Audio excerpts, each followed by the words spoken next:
Hello जी। आज के इस वीडियो में हम बात करने वाले हैं सिटी यूनियन बैंक के बारे में। इनका देख लेते हैं क्वार्टर टू का रिजल्ट किस तरीके का रहा, पीयर टू पीयर एनालिसिस करेंगे, फिर हम लास्ट में वैल्यूएशन के ऊपर भी चर्चा करेंगे।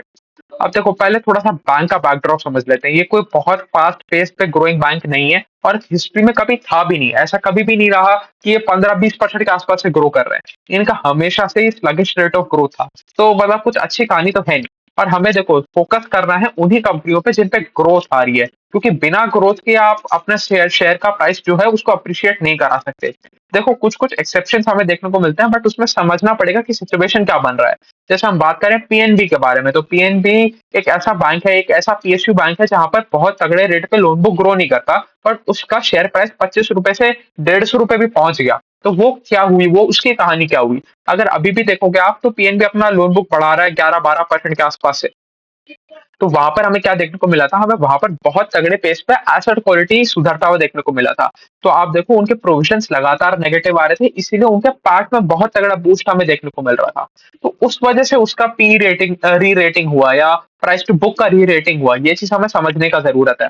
और इनके साथ वो चीज भी नहीं हो रही है। इनका एसेट क्वालिटी सुधर जरूर रहा है, बट उस पेस पे नहीं सुधर रहा, उतनी अच्छी तरीके से नहीं सुधर रहा। तो इनका इनका देख लेते हैं क्वार्टर टू का रिजल्ट किस तरीके का रहा।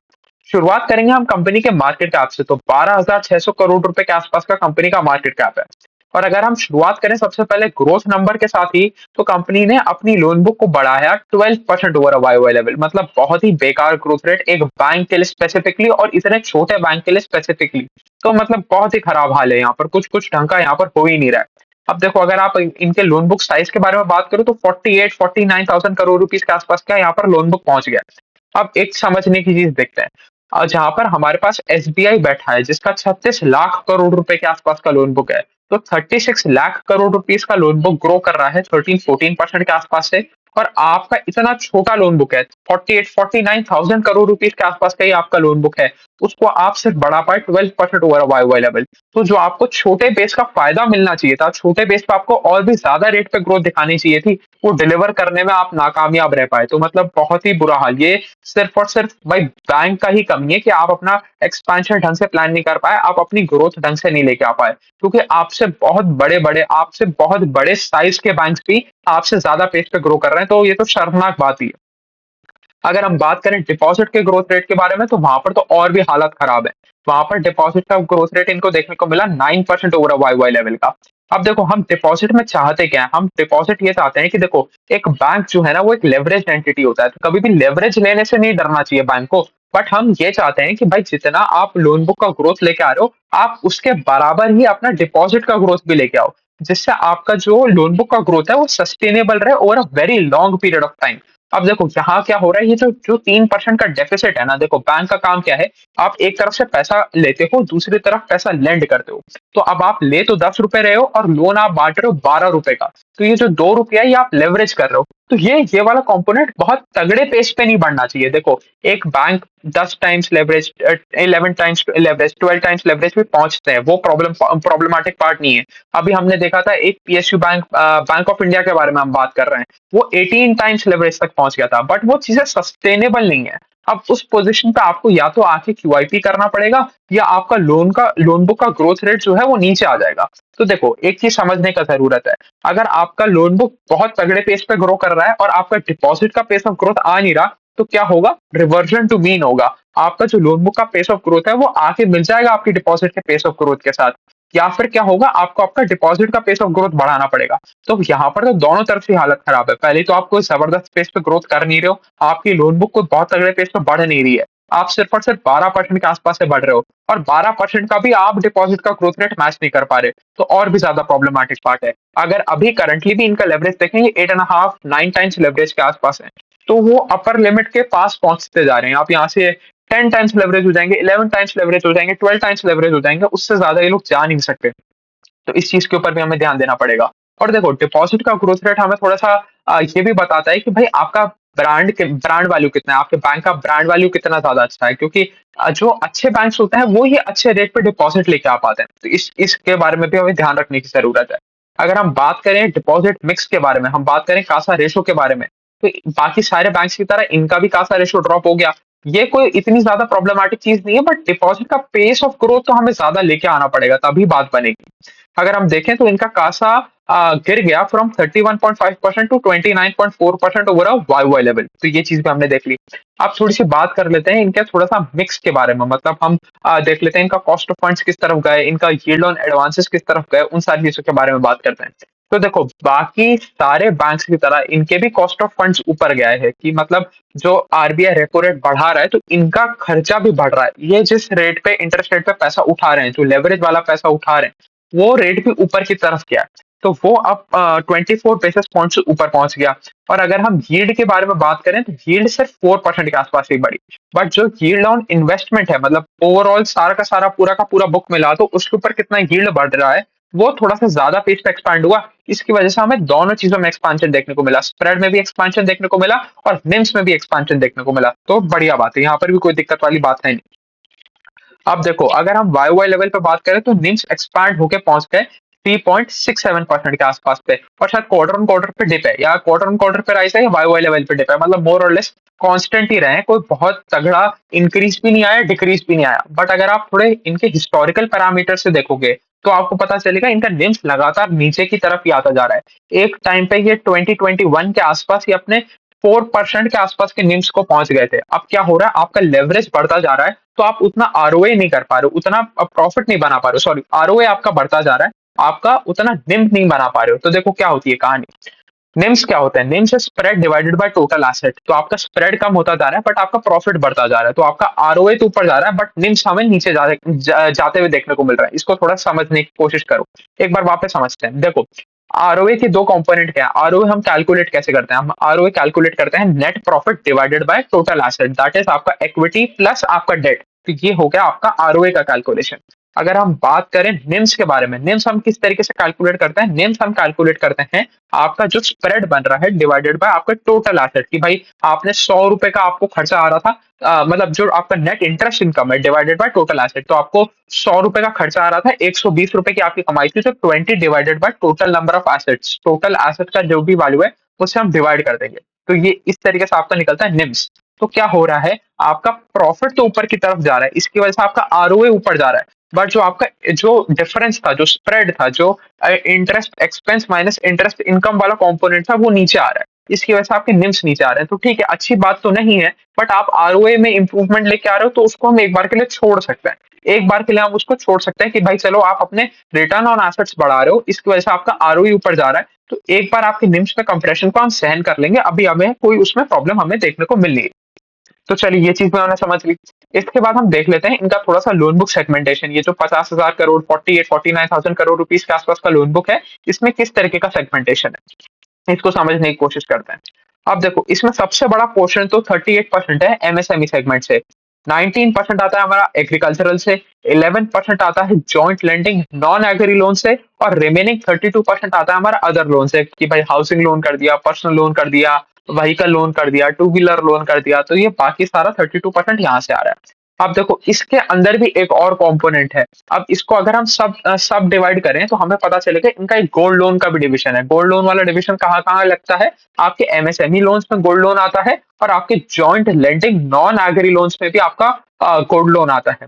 तो अगर मैं बात करूं, gold loan overall loan book का 25% के आसपास का कंट्रीब्यूशन करता है, और उसमें हमें 14% के आसपास का ग्रोथ देखने को मिला ओवरऑल वाई वाई लेवल। तो ये चीज भी हमने समझ ली। अब देखो, एक चीज समझो, ये कोई गोल्ड लोन का अलग से सेगमेंट नहीं है, बट जो आप एमएसएमई लोन्स कर रहे हो वो गोल्ड बैक्ड है, तो वो गोल्ड लोन के कैटेगरी के अंदर आ गया। अगर आप एग्री लोन कर रहे हो और एग्री लोन में आप कोलैटरल गोल्ड रख रहे हो, तो वो गोल्ड लोन की कैटेगरी के अंदर आ गया।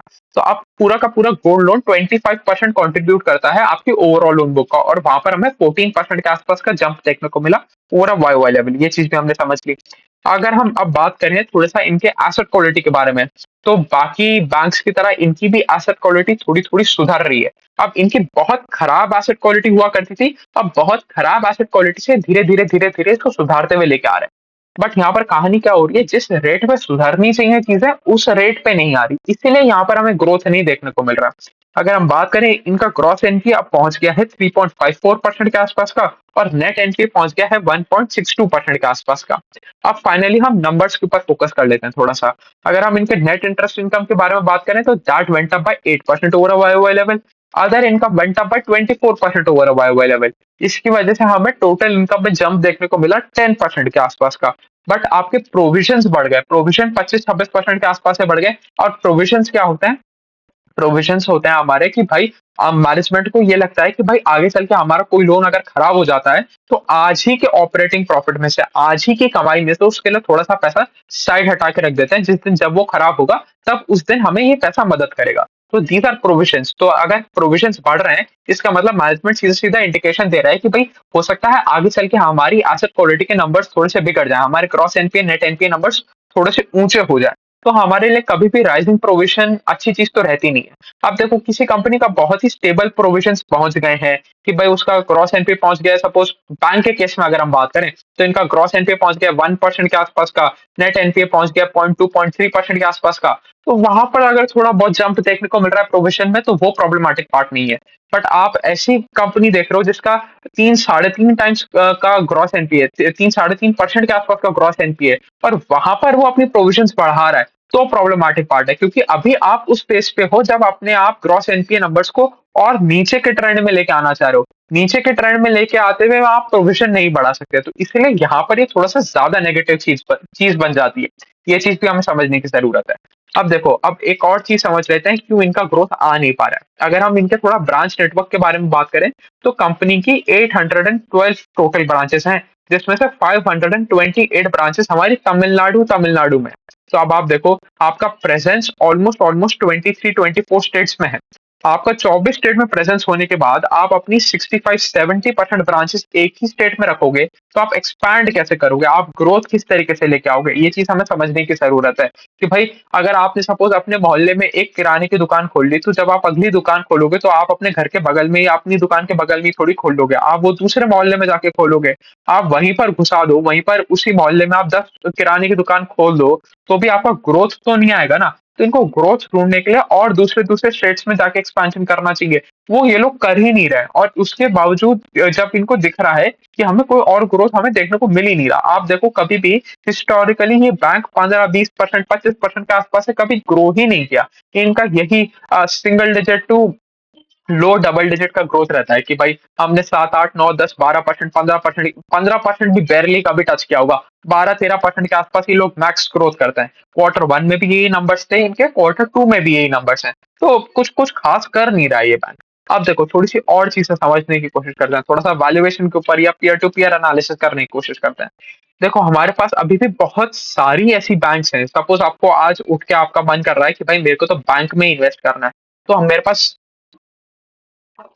हमारे पास अभी भी बहुत सारे ऐसे बैंक हैं जो इनसे बेहतर ग्रोथ दिखा रहे हैं और इनसे बेहतर पोजीशन में हैं अभी। अब देखो, अगर चलो हम बात करते हैं इनका प्राइस टू बुक कितना आ रहा है, तो इनका प्राइस टू बुक आपको रफली आज देखने को मिलेगा 1.3 1.4 टाइम्स प्राइस टू बुक पे ये बैंक बिक रहा है। अब देखो 1.4 टाइम्स प्राइस टू बुक पे आपको 12% के आसपास का ग्रोथ देखने को मिल रहा है, और वो भी मर के 12% के आसपास का ग्रोथ देखने को मिल रहा है। तभी आप देखोगे कि ये मेरे हिसाब से शायद ही मेरी पूरी की पूरी 400-500 कंपनी की वॉच लिस्ट में से ऐसी कंपनी होगी जिसने अपना कोविड का हाई क्रॉस नहीं किया अभी भी।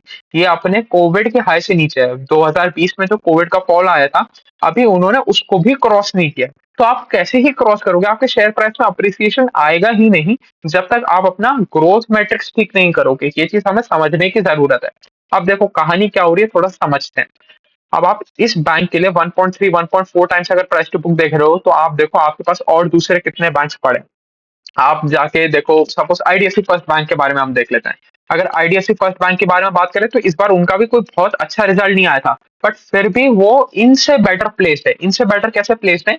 वो एटलीस्ट ग्रोथ के बारे में सोचते तो हैं। वो कहते तो हैं कि हम 25% के आसपास का ग्रोथ करेंगे। इस क्वार्टर में उनका उतना अच्छा ग्रोथ नहीं आ पाया, 20% के आसपास के, शायद 20-21% के आसपास का उस बैंक ने ग्रो किया है। थोड़ी सी उनकी एसेट क्वालिटी भी खराब हुई है। बट ये सारी टेम्पररी चीजें हैं। जब आपको सही मौका मिले आप उस टाइम उस बैंक के बारे में सोचो।